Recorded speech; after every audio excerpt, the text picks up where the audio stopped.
Let's go through the invitation section together and I'll show you how you can customize it.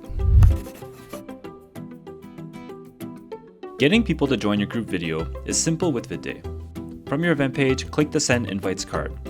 That's going to bring you to the invitation section where we can customize your invitation, the page that people will go to and submit their videos and photos. To start, let's add a photo of the recipient because seeing a familiar face makes the whole experience more personal. Then you can go ahead and change up the style of your banner.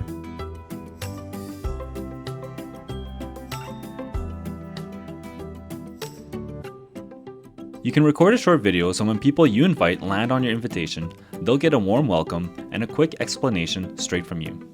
This is completely optional since there is a written message, but if you're up for it, it's a great way to get everyone more engaged. Speaking of the written message, you can go ahead and edit the default text to make it your own.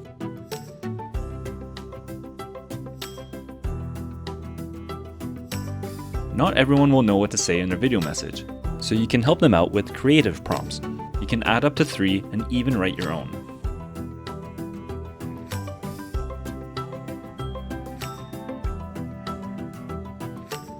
The due date is here for easy access. You can double check it and change it at any time if you need to. It's important to note that people can continue to submit past this due date. Your invitation only closes when you go to finalize your entire video montage. You can turn on group gifting so people have the option to add funds with their video message. All funds are pooled together and sent to the recipient, who can then redeem them for a gift card of their choice or donate towards a charity of their choice.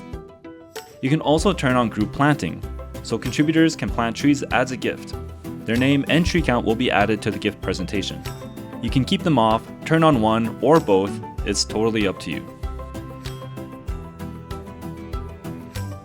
Finally, you can preview your invitation to check out how everything looks. And that's it, your invitation is personalized and ready to go. Now you're set to start inviting people.